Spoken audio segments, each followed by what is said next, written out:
Pemirsa, sejumlah pengusaha tempe dan tahu di Kabupaten Aceh Singkil keluhkan kenaikan harga kacang kuning atau kedelai yang signifikan dampak dari kenaikan BBM bersubsidi. Akibatnya biaya produksi tahu dan tempe menurun hingga 50%. Dalam beberapa minggu terakhir, harga kacang kuning atau kedelai di Kabupaten Aceh Singkil naik secara signifikan. Akibatnya sejumlah pengusaha tempe dan tahu merugi.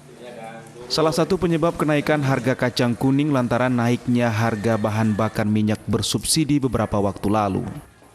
Akibat kenaikan harga kacang kedelai, pengusaha tahu dan tempe di Kabupaten Aceh Singkil mengalami penurunan produksi hingga 50% setiap harinya.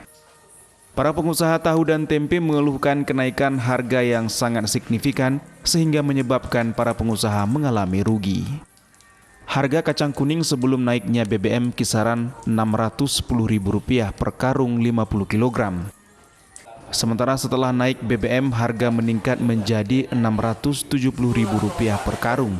Setelah itu naik lagi menjadi Rp673.000 per karung. Dampaknya yang pertama ya ekonomi kan makin sulit saya perhatikan. Nah, baru pembeli pun udah surut karena merasa untuk penjualannya udah kurang selama naik BBM ini. Terus untuk produksinya? Untuk produksi biasa kan perharinya kami mencapai 50 kilo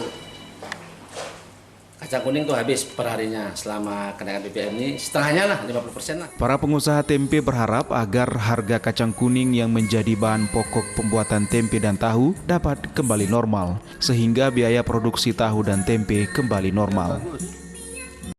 Dari Kabupaten Aceh Singkil, Suparman Munte, iNews melaporkan.